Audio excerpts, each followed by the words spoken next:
Nifty 50 में 13 जुलाई से बदलाव लागू होने जा रहे हैं और 12 जुलाई तक एचडीएफसी लिमिटेड ट्रेड करेगा। 13 जुलाई से ट्रेड करना बंद होगा और 13 जुलाई से निफ्टी का हिस्सा बन जाएगा एलटीआई माइंट्री। वहीं निफ्टी फाइनेंशियल सर्विसेज में भी अब जिसको आप फिर निफ्टी कहते हैं, वहाँ पर एलआईसी हाउसिंग फाइनेंस की हो जाएगी एंट्री। और निफ्टी नेक्स्ट 50 में चूंकि एलटीआई माइंट्री शिफ्ट हो जाएगा निफ्टी में, तो वहाँ पर जेएसपीएल बनेगा उसका हिस्सा। तो ये कुछ एक बदलाव है जो आपको ध्यान में रखने 13 जुलाई से।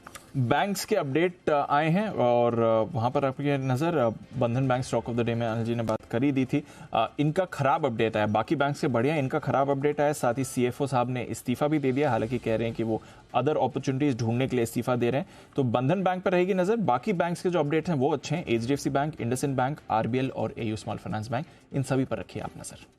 मैक्रोटेक डेवलपर्स यानी कि लोढ़ा डेवलपर्स पहली तिमाही के आंकड़े आए। प्री सेल्स के आंकड़े बड़े मजबूत है। 17% प्री सेल्स बढ़कर पहुंची है 3350 करोड़ पर। और प्री सेल्स के लिहाज से अगर आप देखें तो अब तक की सबसे बेस्ट तिमाही रही है। प्री सेल्स सबसे हाईएस्ट आया है। लेकिन कलेक्शन घटे हैं 8% घटकर 2400 करोड़। और इस तिमाही में 5 नए प्रोजेक्ट्स जोड़े गए हैं लोढ़ा डेवलपर्स की तरफ से। सेल स्टील अथॉरिटी, हालांकि मेटल स्टॉक्स में कुछ ज्यादा खास एक्शन नहीं बना है, बट पिछली तिमाही जो थी वो अब तक के हाईएस्ट सेल्स वॉल्यूम कंपनी की तरफ से आपको आते हुए दिख रहे हैं। 24% की बढ़ोतरी हुई है तिमाही में। अगर आप देखेंगे लगभग 24% की हर साल ग्रोथ आपको आती हुई दिख रही है। हॉट मेटल प्रोडक्शन 7% बढ़ा है और सेलेबल स्टील प्रोडक्शन भी करीब 8% बढ़कर आया। तो बढ़िया अपडेट स्टील अथॉरिटी सेल की तरफ से आते हुए दिखा है। टाटा मोटर्स, महिंद्रा एंड महिंद्रा, अशोक लीलैंड जैसी कंपनियां रहेगी फोकस में। हाइड्रोजन से चलने वाली गाड़ियों का उत्पादन शुरू करने की तैयारी है हिंदुस्तान में और इसके लिए सड़क परिवहन मंत्रालय ने नोटिफिकेशन जारी किया है। यह है ड्राफ्ट नोटिफिकेशन और कंपनियों से 30 दिनों के भीतर मांगे हैं इस पर सुझाव। संवर्धना मदरसन खरीदारी की राय आ चुकी है स्टॉक ऑफ द डे में एनएलजी की तरफ से। नई एक्विजिशन कर रही है। होंडा की एक सब्सिडरी है याचिको, जिसका एक्विजिशन कर रहा है। करीब 1100 करोड़ में 81% हिस्सा खरीदे जाएगा। इसके साथ ही इनकी एक सब्सिडरी है एमएसएसएल कंसोलिडेटेड, जिन्होंने एक करार किया है जिसमें 115 करोड़ का ये निवेश करने वाले हैं।